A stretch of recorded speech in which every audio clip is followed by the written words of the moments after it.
Hello everyone, welcome back to my channel. ನೀವೇನಾದ್ರೂ first time ನನ್ನ channel ನೋಡ್ತಾ ಇದ್ರೆ ದಯವಿಟ್ಟು ಸಬ್ಸ್ಕ್ರೈಬ್ ಮಾಡಿ, ಲೈಕ್ ಮಾಡಿ, ಹಾಗೆ ಕಮೆಂಟ್ ಮಾಡೋದನ್ನ ದಯವಿಟ್ಟು ಮರೆಯಕ್ಕೆ ಹೋಗ್ಬೇಡಿ. ಹಾಗೆ ಈ ವಿಡಿಯೋನ ಫಸ್ಟ್ ಇಂದ ಕೊನೆವರೆಗೂ ನೋಡಿ, ಎಲ್ಲೂ ಸ್ಕಿಪ್ ಮಾಡಕ್ ಹೋಗ್ಬೇಡಿ. ಇದು ನಂದು ಹಂಬಲ್ ರಿಕ್ವೆಸ್ಟ್ ಅಂತಾನೆ ಹೇಳ್ಬೋದು. ನನ್ನ ಹೆಸರು ಮಮತಾ ಅಂತ, ಮಮತಾ ಬ್ಲಾಗ್ಸ್ ಅಂತ ಯೂಟ್ಯೂಬ್ ಚಾನಲ್ನ ನಾನು ಸ್ಟಾರ್ಟ್ ಮಾಡಿದ್ದೀನಿ. ನನ್ನ ಚಾನಲಲ್ಲಿ ಸುಮಾರು ಆಯುರ್ವೇದಿಕ್ ಪ್ರಾಡಕ್ಟ್ಸ್ ಗಳನ್ನು ಕೂಡ ನಾನು ಸೇಲ್ಸ್ ಮಾಡ್ತಾ ಇದ್ದೀನಿ. ಸೊ ನಿಮ್ಗೇನಾದ್ರೂ ಇಂಟ್ರೆಸ್ಟ್ ಇದ್ರೆ ನಾನು ಸ್ಕ್ರೀನ್ ಮೇಲೆ ನಂಬರ್ ಕೊಟ್ಟಿರ್ತೀನಿ, ಆ ನಂಬರ್ಗೆ ವಾಟ್ಸಪ್ ಮಾಡಿ. ಸೊ ನಾನು ಪ್ರಾಡಕ್ಟ್ಸ್ ಯಾವ್ದಾವ್ದು ಸಿಗುತ್ತೆ ಏನು ಅಂತ ನಾನು ನಿಮ್ಗೆ ರಿಪ್ಲೈ ಮಾಡ್ತೇನೆ. ಈ ವಿಡಿಯೋ ಬಂದು ಪೌರ್ಣಮಿ ದಿನ ಅಂದ್ರೆ ಹುಣ್ಣಿಮೆ ದಿನ, ಅಂದ್ರೆ ಏಪ್ರಿಲ್ 12 ಹುಣ್ಣಿಮೆ ಇತ್ತಲ್ವಾ, ಅವತ್ತು ಮಾಡ್ಕೊಂಡಿರುವಂತಹ ಒಂದು ವಿಡಿಯೋ ಅಂತಾನೆ ಹೇಳ್ಬೋದು. ಸೊ ನಾವು ಪ್ರತಿ ಪೌರ್ಣಮಿ ಮತ್ತೆ ಅಮಾವಾಸ್ಯೆ, ಹುಣ್ಣಿಮೆ ಮತ್ತೆ ಅಮಾವಾಸ್ಯೆಗೆ ಈ ತರ ಏನಾದ್ರೂ ಸ್ಪೆಷಲ್ ಮಾಡ್ಲೇಬೇಕಾಗತ್ತೆ. ಪೂಜೆ ಮತ್ತೆ ಏನಾದ್ರು ಸ್ವೀಟ್ಸು, ವಡೆ ಈ ತರ ಏನಾದ್ರು ಮಾಡ್ಲೇಬೇಕು. ಸೊ ಅಮಾವಾಸ್ಯೆಗೆ ಮಾಡ್ತೀವೋ ಇಲ್ಲೋ ಗೊತ್ತಿಲ್ಲ, ಹುಣ್ಮೆಗಂತೂ ಸ್ಪೆಷಲ್ ಪೂಜೆ ಎಲ್ಲ ಇದ್ದೇ ಇರುತ್ತೆ. ಸೊ ಹಾಗಾಗಿ ಆ ವಿಡಿಯೋನ ನಾನು ಇಲ್ಲಿ ಶೂಟ್ ಮಾಡ್ಕೊಂಡಿದ್ದೀನಿ. ಸೊ ಇನ್ನೊಂದೇನಪ್ಪಾ ಅಂತಂದ್ರೆ, ನಾನಿಲ್ಲಿ ಬೇಸಿಗೆ ಕಾಲಕ್ಕೆ ದೇಹನ ತಂಪಾಗಿಡುವಂತಹ ತಂಪಾದ ಒಂದು ಸಾಂಬಾರ್ನ ನಾನು ನಿಮ್ಗೆ ತೋರಿಸ್ತಾ ಇದ್ದೀನಿ. ಇದು ಎಸ್ಪೆಷಲಿ ನಮ್ಮ ಸೈಡು ಬೇಸಿಗೆ ಕಾಲದಲ್ಲೇ ತುಂಬಾನೇ ಮಾಡ್ತಾರೆ. ಸೊ ಹಾಗಾಗಿ ಯಾವಾಗ್ಲೂ ಮಾಡ್ಕೋಬಹುದು, ಬಟ್ ಬೇಸಿಗೆಯಲ್ಲಿ ಎಸ್ಪೆಷಲಿ ಬೇಸಿಗೆಯಲ್ಲಿನೇ ಮಾಡ್ತಾರೆ. ಈ ಸಾಂಬಾರು ನನ್ಗಂತೂ ತುಂಬಾನೇ ಇಷ್ಟ ಅಂತಾನೆ ಹೇಳ್ಬೋದು, ನನ್ನ ಫೇವ್ರೇಟ್ ಸಾಂಬಾರ್ ಅಂತಾನೆ ಹೇಳ್ಬೋದು. ಸೊ ಹಾಗಾಗಿ ಈ ಸಾಂಬಾರ್ನ ಯಾವ ತರ ಮಾಡೋದು ಅಂತ ನಾನು ನಿಮ್ ಜೊತೆ ಶೇರ್ ಮಾಡ್ಕೊಳ್ತಾ ಇದ್ದೀನಿ. ಇದ್ರ ಹೆಸರು ಬಂದು ತಂಬುಳಿ ಅಂತ. ಇದು ಕೆಲವರು ಬೇರೆ ಬೇರೆ ತರ ಮಾಡ್ತಾರೆ, ಬಟ್ ನಮ್ ಸೈಡು ಯಾವ ತರ ನಾವು ಮಾಡ್ತೀವಿ, ನನಗೆ ಯಾವ ತರ ಇಷ್ಟ, ನಮ್ದು ಬೇಸಿಕ್ ಮೆಥಡ್, ನಮ್ಮ ಅಜ್ಜಿ ಆಗ್ಲಿ ನಮ್ಮ ಅಮ್ಮ ಆಗ್ಲಿ ಯಾವ ಮೆಥಡ್ ಫಾಲೋ ಮಾಡ್ತಾ ಇದ್ರು ಅದೇ ಮೆಥಡ್ ಅನ್ನು ನಾನಿಲ್ಲಿ ಫಾಲೋ ಮಾಡ್ತಾ ಇದ್ದೀನಿ. ಹಾಗೆ ತಂಬುಳಿ ರೆಡಿ ಮಾಡ್ತಾ ಆ ಕಡೆ ಪೌರ್ಣಮಿ ಹುಣ್ಣಿಮೆಗೆ ಪಾಯಸ, ಅನ್ನ, ಸಾಂಬಾರು ಮತ್ತೆ ಪಕೋಡ ಎಲ್ಲಾನು ಮಾಡ್ತಾ ಇದ್ದೀನಿ. ಅದ್ರ ಜೊತೆಲಿ ನಾನು ನಿಮ್ಗೆ ತಂಬುಳಿ ಕೂಡ ಶೇರ್ ಮಾಡ್ತಾ ಇದ್ದೀನಿ. ಈ ತಂಬುಳಿ ಮಾಡೋದಕ್ಕೆ ಫಸ್ಟಿಗೆ ಸ್ವಲ್ಪ ಕಡಲೆಕಾಳು ತಗೊಂಡು ಅದನ್ನ ಹುರ್ಕೋಬೇಕು ಚೆನ್ನಾಗಿ. ಅಂದ್ರೆ ಫುಲ್ಲು ಬ್ರೌನ್ ಅಂತಲ್ಲ, ಅದು ಒಂದು ಓಪನ್ ಆಗಕ್ ಸ್ಟಾರ್ಟ್ ಆಗುತ್ತೆ ನೋಡಿ ಕಡಲೆಕಾಳು, ಅಷ್ಟಾಗೋವರ್ಗುನು ಫಸ್ಟ್ ನಾವು ಕಡಲೆಕಾಳನ್ನ ಹುರ್ಕೋಬೇಕು. ಇದಕ್ಕೇನ್ ತುಂಬಾ ಇಂಗ್ರೀಡಿಯೆಂಟ್ಸ್ ಬೇಕು ಅಂತ ಏನಿಲ್ಲ, ಮನೇಲಿ ಏನಿರುತ್ತೋ ಅದನ್ನೇ ಹಾಕ್ಬಿಟ್ಟು ಮಾಡ್ಬೋದು. ಎಲ್ಲಾನು ಮನೇಲಿ ಇರೋ ಐಟಮ್ಸ್, ಇದಕ್ಕೆ ನಾವು ಸ್ಪೆಷಲ್ ಆಗಿ ಏನಾದ್ರು ತಗೊಂಡ್ಬರ್ಬೇಕು ಆ ತರ ಏನು ಇಲ್ಲ. ಮನೇಲಿ ಏನಿರುತ್ತೋ ಅದನ್ನೇ ಹಾಕ್ಬಿಟ್ಟು ಮಾಡುವಂತಹ ಒಂದು ದೇಹನ ತಂಪಾಗಿಟ್ಕೊಳ್ಳುವಂತಹ ಒಂದು ಸಾಂಬಾರ್ ಅಂತಾನೆ ಹೇಳ್ಬೋದು. ಹಿಂದಿನ ಕಾಲದವ್ರು ಏನೇನೆಲ್ಲ ಕಂಡು ಹಿಡ್ದಿದ್ದಾರೆ ಅಲ್ವಾ. ಸೊ ಬೇಸಿಗೆಗೆ ಒಂಥರ ಸಾಂಬಾರು, ಮತ್ತೆ ಮಳೆಗಾಲದಲ್ಲಿ ಆ ದೇಹಕ್ಕೆ, ಆ ವಾತಾವರಣಕ್ಕೆ ತಕ್ಕಂತೆ ರೆಸಿಪಿಗಳನ್ನ ಎಷ್ಟು ಚೆನ್ನಾಗಿ ಕಂಡು ಹಿಡ್ದಿದ್ದಾರೆ ಅಂತಾನೆ ಹೇಳ್ಬೋದು. ಈ ಸಾಂಬಾರ್ ಮಾಡೋದು ತುಂಬಾನೇ ಈಸಿ. ಈ ಸಾಂಬಾರ್ಗೆ ಫಸ್ಟ್ಗೆ ನಾನು ಇಲ್ಲಿ ತೋರಿಸ್ತಾ ಇದ್ದೀನಲ್ಲ, ಈ ತರ ಕಡಲೆಕಾಳನ್ನ ಹುರ್ಕೋಬೇಕು. ಹುರ್ಕೊಂಡ್ ಆದ್ಮೇಲೆ ಒಂದು ಬಟ್ಲಿಗೆ ಅದನ್ನ ತಗೊಂಡು ಅದಕ್ಕೆ ಸ್ವಲ್ಪ ನೀರ್ ಹಾಕಿ ಇಡ್ಬೇಕು. ನೀರ್ ಹಾಕಿಡ್ಬೇಕಂದ್ರೆ ಅದು ಸ್ವಲ್ಪ ಮೆತ್ತಗಾಗ್ಬೇಕು. ಅದಕ್ಕೋಸ್ಕರ ಬಿಸಿ ಇರ್ಬೇಕಾದ್ರೇನೆ ನಾವು ನೀರ್ ಹಾಕಿಟ್ರೆ ಅದು ಆಟೋಮೆಟಿಕ್ ಆಗಿ ಮೆತ್ತಗೆ ಆಗೋಗ್ಬಿಡುತ್ತೆ. ಅದನ್ನ ನಾವು ಸಪ್ರೇಟ್ ಆಗಿ ಬೇಯಿಸ್ಬೇಕು ಅಂತ ಏನಿಲ್ಲ, ಹಾಗೇನೆ ಮೆತ್ತಗಾಗೋಗ್ಬಿಡುತ್ತೆ. ಅದಾದ್ಮೇಲೆ ಅದೇ ಪ್ಯಾನ್ಗೆ ಎರಡು ಸ್ಪೂನು, 2 ಇಲ್ಲ 3 ಸ್ಪೂನ್ ಅಷ್ಟು, ನಾನಿಲ್ಲಿ ಇಬ್ರಿಗೆ 2 ಟೈಮ್ ಆಗೋಷ್ಟು ಸಾಂಬಾರ್ನ ನಾನು ಮಾಡ್ತಾ ಇದ್ದೀನಿ. ಅದಕ್ಕೋಸ್ಕರ 2.5 ಸ್ಪೂನ್ ಅಷ್ಟು ಶೇಂಗಾನ ತಗೊಂಡು ಹುರ್ಕೊಳ್ತಾ ಇದ್ದೀನಿ. ಇದು ಇವಾಗ ಇನ್ನು ನೆಕ್ಸ್ಟ್ ಹಾಕೋ ಇಂಗ್ರೀಡಿಯೆಂಟ್ಸ್ ತುಂಬಾನೇ ಉರಿಬೇಕು ಅಂತ ಏನಿಲ್ಲ, ಸ್ವಲ್ಪ ಬೆಚ್ಚಗಾದ್ರೆ ಸಾಕು. ಯಾಕಂದ್ರೆ ಈ ಇಂಗ್ರೀಡಿಯೆಂಟ್ಸ್ ಎಲ್ಲಾನು ನಾವು ಫಸ್ಟಿಗೆ ಸ್ವಲ್ಪ ಪೌಡರ್ ಆಗ್ಬೇಕು. ಅದು ಫುಲ್ ಹುರಿದಾದ್ಮೇಲೆ ನಾವು ಗ್ರೈಂಡ್ ಮಾಡಿದಾಗ, ಮಿಕ್ಸಿಗೆ ಹಾಕಿದಾಗ ಅದು ಸ್ವಲ್ಪ ಫೈನ್ ಪೌಡರ್ ತರ ಬರ್ಬೇಕು. ಅದಕ್ಕೆ ಬಂದ್ರೆ ಸಾಕು, ತುಂಬಾನೇ ಉರಿಬೇಕು ಅಂತ ಏನಿಲ್ಲ. ಹಾಗೆ ಪಾಯಸನೂ ರೆಡಿ ಆಯ್ತು. ಜೊತೆಲಿ ನಾನು ಸಾಂಬಾರ್ ಕೂಡ ಆ ಕಡೆ ರೈಸ್ ಇಟ್ಟಿದ್ದೀನಿ, ಈ ಕಡೆ ಪಾಯಸ ಆಯ್ತು, ಈ ಕಡೆ ಸಾಂಬಾರ್ ಕೂಡ ರೆಡಿ ಮಾಡ್ತಾ ಇದ್ದೀನಿ. ಹಾಗೆ ನಾನು ನಿಮ್ ಜೊತೆ ವಿಡಿಯೋ ಕೂಡ ಶೇರ್ ಮಾಡ್ತಾ ಇದ್ದೀನಿ. ಅದಾದ್ಮೇಲೆ 2 ಸ್ಪೂನ್ ಅಷ್ಟು ಹುರ್ಗಡ್ಲೆ ಏನಿರುತ್ತಲ್ವಾ ಅದನ್ನ ಮಾಡ್ಕೋಬೇಕು. ಈ ಸಾಂಬಾರ್ಗೆ ನಾವೆಲ್ಲಾನು ಫಸ್ಟಿಗೆ ಆವಾಗ್ಲೇ ಎಲ್ಲಾನು ಫ್ರೆಶ್ ಆಗಿ ರೆಡಿ ಮಾಡ್ಕೊಳ್ಳೋದ್ರಿಂದ ಈ ಸಾಂಬಾರ್ ತುಂಬಾ ಟೇಸ್ಟಿಯಾಗಿ ಬರುತ್ತೆ ಅಂತಾನೆ ಹೇಳ್ಬೋದು. ಇದು ಬಂದು ಹುಚ್ಚೆಳ್ಳು ಅಂತಾರೆ, ನಮ್ ಕಡೆ ಎಲ್ಲ ಕುರೆಶೆಣ್ಣಿ ಅಂತಾರೆ. ಚಿತ್ರದುರ್ಗ ದಾವಣಗೆರೆ ಸೈಡ್ ಅವ್ರಿಗೆಲ್ಲ, almost all north Karnataka side ಅವ್ರಿಗೆಲ್ಲ ಇದು ಗೊತ್ತಿರುತ್ತೆ. ಬೆಂಗಳೂರಲ್ಲಿ ತುಂಬಾ ಜನಕ್ಕೆ ಇದು ಗೊತ್ತಿರಲ್ಲ. ಇದು ಹುಚ್ಚೆಳ್ಳು ಅಥವಾ ಕುರೆಶೆಣ್ಣಿ. ನೀವು ಯಾವ್ದೇ ಶಾಪು, ಗ್ರಾಸರಿ ಶಾಪು, ಚಿಕ್ಕ ಚಿಕ್ಕ ಶಾಪ್ಸ್ ಅಲ್ಲಿ ಸಿಗಲ್ಲ. ಸ್ವಲ್ಪ ದೊಡ್ಡ ದೊಡ್ಡ ಶಾಪ್ ಅಲ್ಲಿ ಹೋಗ್ಬಿಟ್ಟು ನೀವು ಕೇಳಿದ್ರೆ ಇದು ಕೊಡ್ತಾರೆ. ಇದೆ ತುಂಬಾ ಕಾಸ್ಟ್ಲಿನೂ ಅಲ್ಲ, ಒಂದು 150-200 ರೇಂಜ್ ಅಲ್ಲಿ ಇರುತ್ತೆ ರೇಟು.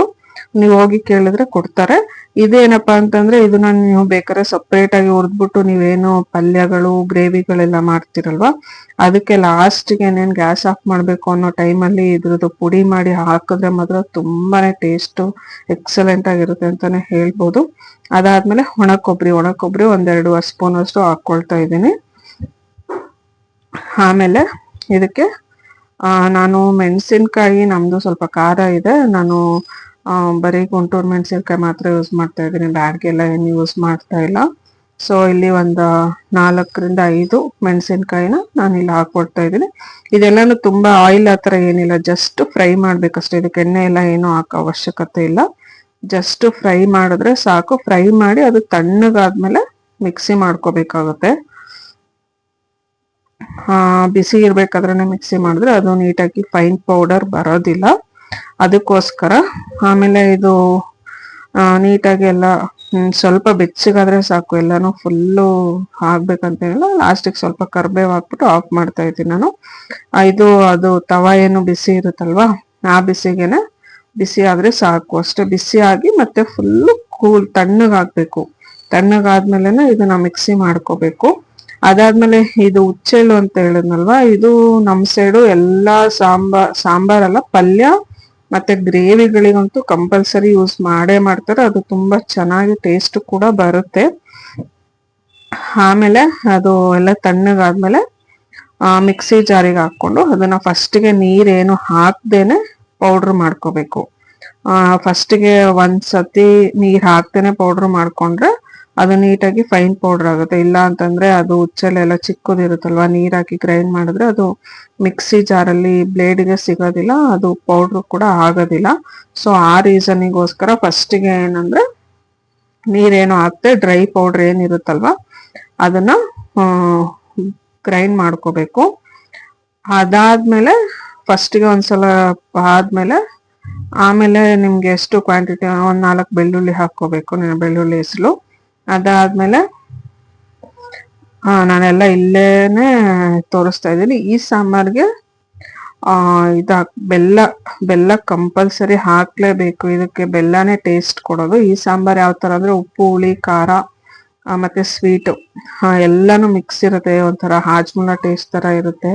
ಹಾಜ್ಮುಲ ಎಲ್ಲ ಇಷ್ಟಪಡೋರಂತೂ ಈ ಸಾಂಬಾರ್ ತುಂಬಾನೇ ಇಷ್ಟಪಡ್ತಾರೆ ಅಂತಾನೆ ಹೇಳ್ಬೋದು. ಉಪ್ಪು, ಹುಳಿ, ಖಾರ ಮತ್ತೆ ಸ್ವೀಟು ಎಲ್ಲಾನು ಮಿಕ್ಸ್ ಇರೋದ್ರಿಂದ ಈ ಸಾಂಬಾರ್ ಒಳ್ಳೆ ಟೇಸ್ಟ್ ಇರುತ್ತೆ.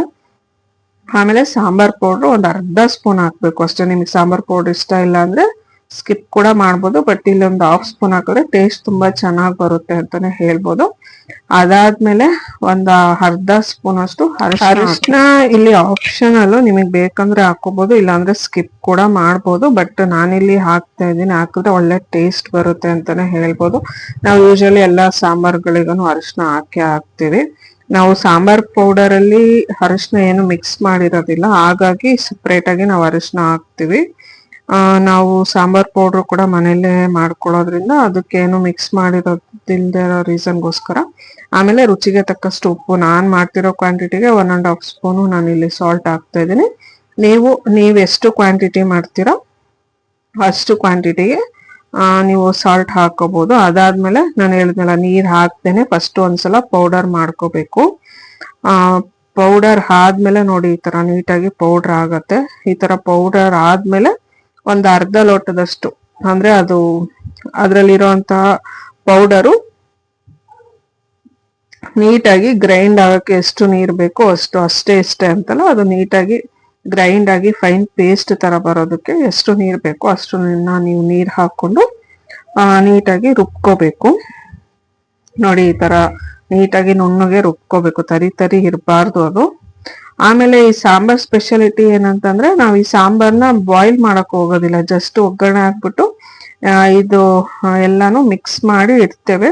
ನೀವೇನಾದ್ರೂ ಮಧ್ಯಾಹ್ನ ಊಟ ಮಾಡ್ಬೇಕಂದ್ರೆ ಬೆಳಗ್ಗೆ 1-2 ಅವರ್ಸ್ ಮುಂಚೆನೆ ಸಾಂಬಾರ್ ಮಾಡಿಟ್ರೆ ಒಳ್ಳೆ ಟೇಸ್ಟ್ ಬರುತ್ತೆ. ಅವಾಗ್ಲೇ ಮಾಡಿ ಅವಾಗ್ಲೇ ತಿಂದ್ರೆ ನಮಗೆ ಅಷ್ಟು ಟೇಸ್ಟ್ ಅಂತ ಕೂಡ ಅನ್ಸೋದಿಲ್ಲ. ಇಲ್ಲಿ ನಾನೊಂದು ಪಾತ್ರೆ ಇಟ್ಬಿಟ್ಟು ಅದಕ್ಕೆ 2-3 ಸ್ಪೂನ್ ಅಷ್ಟು ಎಣ್ಣೆ ಹಾಕ್ತಿದ್ದೀನಿ. ಈ ಎಣ್ಣೆ ಒಗ್ಗರಣೆಗೆ ಮಾತ್ರ ಅಷ್ಟೇ. ನಾನು ಸ್ವಲ್ಪ ಎಣ್ಣೆ ಕಡಿಮೆನೆ ಯೂಸ್ ಮಾಡ್ತೀನಿ. ಸೊ ನೀವು ಎಷ್ಟು ಯೂಸ್ ಮಾಡ್ತೀರಾ ಅದ್ರ ಮೇಲೆ. ಇದಕ್ಕೇನು ಆಯಿಲ್ ಎಲ್ಲ ಜಾಸ್ತಿ ಬೇಕಂತ ಅನ್ಸಲ್ಲ, ಯಾಕಂದ್ರೆ ಶೇಂಗಾದಲ್ಲೂ ಆಯಿಲಿ ಕಂಟೆಂಟ್ಸ್ ಇರುತ್ತೆ ಮತ್ತೆ ಹುಚ್ಚೆಳ್ಳಲ್ಲೂ ಆಯಿಲಿ ಕಂಟೆಂಟ್ಸ್ ಇರುತ್ತೆ. ಹಾಗಾಗಿ ಈ ಸಾಂಬಾರ್ಗೆ ಜಾಸ್ತಿ ಆಯಿಲ್ ಬೇಕು ಅಂತ ಕೂಡ ಏನು ಅನ್ಸೋದಿಲ್ಲ. ಆಮೇಲೆ ಇದ್ರಲ್ಲಿ ಈ ಸಾಂಬಾರ್ಗೆ ಒಗ್ಗರಣೆ ಹಾಕಿದ್ಮೇಲೆ ಇಲ್ಲಿ ಇಟ್ಟಿರೋಂಥ ಇಂಗ್ರೀಡಿಯೆಂಟ್ಸ್ ಎಲ್ಲಾನು ಮಿಕ್ಸ್ ಮಾಡಿ ಮತ್ತೆ ನಾವು ಬಾಯ್ಲ್ ಮಾಡಕ್ ಹೋಗೋದಿಲ್ಲ. ನಿಮ್ಗೆ ಈ ಸಾಂಬಾರು ಬೆಳಗ್ಗೆನೆ ಮಾಡ್ಬಿಟ್ಟು ಫುಲ್ ಡೇ 3 ಟೈಮ್ಸ್ ಯೂಸ್ ಮಾಡ್ತೀನಿ ಅಂದ್ರೆ ಇದು ಮಾಡಕ್ ಆಗೋದಿಲ್ಲ. ನೀವು ಆತರ ಯೂಸ್ ಮಾಡ್ಬೇಕು ಅಂತಂದ್ರೆ ಫ್ರಿಡ್ಜ್ ಅಲ್ಲಿ ಇಟ್ಕೊಂಡು ಯೂಸ್ ಮಾಡ್ಬೇಕಾಗುತ್ತೆ. ಔಟ್ಸೈಡ್ ಇಟ್ರೆ ಅದು, ಯಾಕಂದ್ರೆ ಆನಿಯನ್ ಎಲ್ಲ ಬಾಯ್ಲ್ ಮಾಡದೆ ಹಸಿದೆ ಹಾಕಿರ್ತೀವಲ್ಲ, ಸೊ ಹಾಗಾಗಿ ಇದನ್ನ ನೀವು ಆತರ ಸ್ಟೋರ್ ಮಾಡಿ ಯೂಸ್ ಮಾಡ್ಬೇಕು ಅಂತಂದ್ರೆ ಫ್ರಿಡ್ಜ್ ಅಲ್ಲಿ ಇಡ್ಬೇಕಾಗುತ್ತೆ. ಇಲ್ಲಿ ನಾನು ಪಾತ್ರೆಗೆ ಎಣ್ಣೆ, ಸಾಸಿವೆ, ಜೀರಿಗೆ, ಸ್ವಲ್ಪ ಕರಿಬೇವು ಹಾಕ್ಬಿಟ್ಟು ಹಾಕಿ ಮತ್ತೆ ಸ್ವಲ್ಪ ಹಿಂಗು, 1/4 ಸ್ಪೂನ್ ಅಷ್ಟು ಹಿಂಗು, 1-2 ಚಿಟಿಕೆ ಹಿಂಗನ್ನ ಹಾಕ್ಬಿಟ್ಟು ನಾನು ಆಫ್ ಮಾಡ್ತಾ ಇದ್ದೀನಿ ಅಷ್ಟೇ. ಇದ್ರಲ್ಲಿ ಇದನ್ನೇನು ಬಾಯ್ಲ್ ಮಾಡೋದಿಲ್ಲ. ಇಷ್ಟನ್ನೇ ನಾವು ಬಾಯ್ಲ್ ಮಾಡೋದಂದ್ರೆ ಇಷ್ಟೇ. ಮುಂಚೆನೆ ಈ ಇಂಗ್ರೀಡಿಯೆಂಟ್ಸ್ ಎಲ್ಲ ಹುರ್ಕೊಂಡಿರ್ತೀವಲ್ಲ, ಹಾಗಾಗಿ ಇದನ್ನೇನು ಬಾಯ್ಲ್ ಮಾಡೋಂಥ ಅವಶ್ಯಕತೆ ಇಲ್ಲ. ಸೊ ಹಿಂಗನ್ನ ಆ್ಯಡ್ ಮಾಡಿದ್ಮೇಲೆ ನಾವು ಗ್ಯಾಸನ್ನ ಆಫ್ ಮಾಡಿಬಿಡ್ಬೇಕು.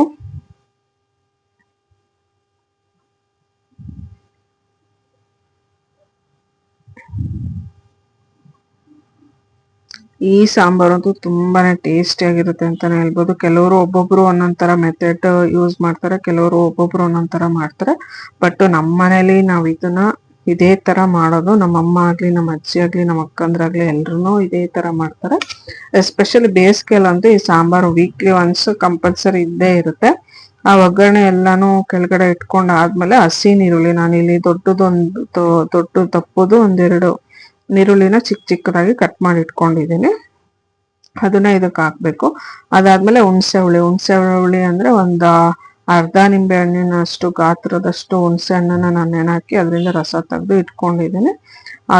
ಅದಾದ್ಮೇಲೆ ನಾವು ಏನು ಪೌಡರ್ ಎಲ್ಲ ಹುರ್ಕೊಂಡು, ಶೇಂಗಾ ಕಡಲೆ ಎಲ್ಲ ಮಿಕ್ಸ್ ಮಾಡಿ ಹುರ್ಕೊಂಡು ಪೌಡ್ರ್ ಮಾಡ್ಕೊಂಡು ಮಿಕ್ಸಿ ಮಾಡಿಟ್ಟಿದ್ವಲ್ಲ, ಅದನ್ನ ಹಾಕಿ ಅದಕ್ಕೆ ಸ್ವಲ್ಪ ನೀರು, 1 ಗ್ಲಾಸ್ ಅಷ್ಟು. ನಾವಿಲ್ಲಿ ಇಬ್ಬರಿಗೆ ಮಾಡ್ತಾ ಇದೀವಿ. ನೀವೇನೋ ಜಾಸ್ತಿ ಜನಕ್ಕೆ ಮಾಡ್ತಾ ಇದ್ದೀರ ಅಂದ್ರೆ ಇನ್ನೂ ಸ್ವಲ್ಪ ಜಾಸ್ತಿ ನೀರು ಯೂಸ್ ಮಾಡ್ಕೋಬಹುದು. ನಾನು ಸ್ವಲ್ಪ ಸಾಂಬಾರ್ ಗಟ್ಟಿ ಇರ್ಲಿ ಅನ್ನೋ ಪರ್ಪಸ್ಗೆ ನಾನು ಅರ್ಧ ಲೋಟದಷ್ಟು ನೀರನ್ನ ಹಾಕಿದ್ದೀನಿ. ಅದಾದ್ಮೇಲೆ ಕಡಲೆಕಾಳು ಏನು ಹುರ್ಕೊಂಡು ಇಟ್ಕೊಂಡಿರ್ತೀವಲ್ಲ, ಅದು ನೀರು ಹಾಕಿಟ್ಟಿರ್ತೀವಲ್ಲ, ಅದು ನೀರ್ ಸಮೇತ ಹಾಕೋಬೇಕು. ನೀರನ್ನು ಏನು ಚೆಲ್ಬಾರ್ದು. ಆ ನೀರು ನೆನ್ಕೊಂಡಿರೋದು ಏನಿರುತ್ತಲ್ವ ಅದನ್ನ ಅದ್ರ ಸಮೇತ ಇದಕ್ಕೆ ಹಾಕ್ಬೇಕು.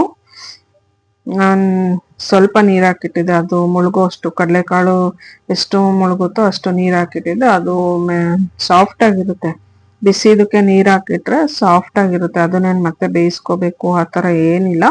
ಇದರಲ್ಲಿ ಆ ಕಾಳುಗಳು ಸಾಂಬಾರಲ್ಲಿ ಕಾಳುಗಳು ಸಿಗ್ತಾ ಇದ್ರೆ ಒಳ್ಳೆ ಟೇಸ್ಟ್, ತುಂಬಾನೇ ಚೆನ್ನಾಗಿರುತ್ತೆ. ಇವಾಗ ನೋಡಿ ಈ ತರ ಸಾಂಬಾರ್ ಆಯ್ತು. ನಿಮ್ಗೆ ಇನ್ನೂ ಸ್ವಲ್ಪ ಗಟ್ಟಿ ಬೇಕಂದ್ರೆ ನೀರ್ ಕಡಿಮೆ ಹಾಕೊಳ್ಳಿ, ಇನ್ನೂ ಸ್ವಲ್ಪ ತೆಳ್ಳಗ್ ಬೇಕಾದ್ರೆ ನೀರ್ ಜಾಸ್ತಿ ಹಾಕೊಳ್ಳಿ. ನಮ್ಗೆ ಇಷ್ಟು ಸಾಂಬಾರು ಇಬ್ಬರಿಗೆ 2 ಟೈಮ್ಸ್ ಆಗುತ್ತೆ. ಇದು ನಾನು ಜಾಸ್ತಿ ಉಪ್ಪು ಖಾರ ಯಾವ್ದನ್ನು ಜಾಸ್ತಿ ಹಾಕಿಲ್ವಲ್ಲ, ಹಾಗಾಗಿ ನಮ್ಗೆ 2 ಟೈಮ್ಸ್ ಅಂತೂ ಆಗತ್ತೆ. ನಾನು ಆಮೇಲೆ ಈ ಸಾಂಬಾರು ಮಾಡಿ 2 ಅವರ್ಸ್, ನಾವು ತಿನ್ನಕ್ಕಿಂತ ಮುಂಚೆ 2 ಅವರ್ಸ್ ಮುಂಚೆ ಇದನ್ನ ಮಾಡಿ ಇಟ್ಕೋಬೇಕಾಗತ್ತೆ.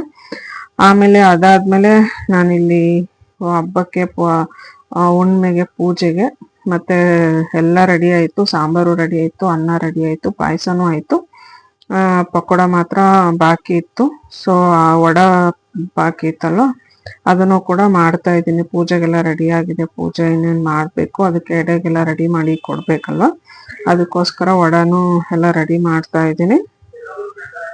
ಇಲ್ಲಿ ನಾನು ವಡಗೆ ನಾವು ಪ್ರತಿ ಸಲನೂ ಕಡಲೆ ಹಿಟ್ಟನ್ನ ತಗೊಂಬಂದು ಮಾಡ್ತಾ ಇದ್ವಿ. ಬಟ್ ಈ ಸಲ ಆರ್ಚಿ ಬಜ್ಜಿ ಮಿಕ್ಸ್ ಪೌಡರ್ನ ತರಿಸಿದ್ವಿ ಒಂದ್ಸಲ, ಈಗ ಒನ್ ಮಂತ್ ಬ್ಯಾಕು. ಅದು ಸ್ವಲ್ಪ ಹಿಟ್ಟು ಉಳ್ಕೊಂಡಿತ್ತು, ಅದಕ್ಕೇನೆ ಜಸ್ಟ್ ಇದೇನಿಲ್ಲ ಆನಿಯನ್ ಕಟ್ ಮಾಡಿ ಹಾಕಿದಷ್ಟೇ. ಅದ್ರಲ್ಲೇ ಎಲ್ಲ ಫುಲ್ ಮಿಕ್ಸ್ ಬಂದಿರುತ್ತೆ. ಉಪ್ಪು ಖಾರ ಮತ್ತೆ ಅದಕ್ಕೆ ಏನೇನ್ ಬೇಕೋ ಎಲ್ಲಾನು ಫಸ್ಟ್ ಮಿಕ್ಸ್ ಫುಲ್ ಪೌಡರೇ ಬಂದಿರುತ್ತೆ ರೆಡಿ. ಅದಕ್ಕೆ ಏನಂತಂದ್ರೆ ನಾವು ಯಾವ್ದು ಬೇಕೋ, ಪೊಟ್ಯಾಟೊ ಮಾಡ್ಬೇಕಂದ್ರೆ ಪೊಟ್ಯಾಟೊ, ಇಲ್ಲಾಂದ್ರೆ ಬನಾನಾ ಬಾಳೆಕಾಯಿದು ಮಾಡ್ಬೇಕಂದ್ರೆ ಬಾಳೆಕಾಯಿ, ಮತ್ತೆ ಮೆಣಸಿನ್ಕಾಯಿ ಮಾಡ್ಬೇಕಂದ್ರೆ ಮೆಣಸಿನ್ಕಾಯಿ, ನಾವು ಯಾವ್ದನ್ನ ಮಾಡ್ಬೇಕು ಅಂತ ಇರ್ತೀವೋ ಅದನ್ನ ಜಸ್ಟ್ ಕಟ್ ಮಾಡಿ ಅದರಲ್ಲಿ ಕಲಿಸ್ಬಿಟ್ಟು ಹಾಕೋದಷ್ಟೇ. ನಾನಿಲ್ಲಿ ಪಕೋಡ ತರ ಮಾಡ್ತಾ ಇದ್ದೀನಿ ಅಷ್ಟೇ. ಜಸ್ಟ್ ಏನಂದ್ರೆ ಪೂಜೆಗೆ ಕಂಪಲ್ಸರಿ ನಮ್ಮನೆಯಲ್ಲಿ ವಡೆ ಏನಾದ್ರು ಮಾಡ್ಲೇಬೇಕು. ಹಾಗಾಗಿ ಈ ತರ ಚಿಕ್ಕ ಚಿಕ್ಕದಾಗಿ ಮಾಡ್ಕೊಳ್ತಾ ಇದ್ದೀನಿ. ಸಾಂಬಾರು ರೆಡಿ ಆಯ್ತು, ಆ ಕಡೆ ವಡಾನು ರೆಡಿ ಆಗ್ತಾ ಇದೆ. ಸಾಂಬಾರ್ ಏನ್ ಬಾಯ್ಲ್ ಮಾಡಲ್ಲ, ನೆನ್ಪಿಟ್ಕೊಳ್ಳಿ, ಮತ್ತೆ ನೀವು ಕನ್ಫ್ಯೂಸ್ ಆಗಕ್ ಹೋಗ್ಬೇಡಿ. ಮತ್ತೆ ವಡಾನು ರೆಡಿ ಆಯ್ತು. ಒಂದ್ ಟೈಮ್ ಹಾಕಿ ತೆಗ್ದಾಯ್ತು, ಇನ್ನೊಂದ್ ಟೈಮ್ ಹಾಕಿದ್ದೀನಿ, ಇನ್ನ ಸ್ವಲ್ಪ ಹಾಕೋಷ್ಟಿದೆ.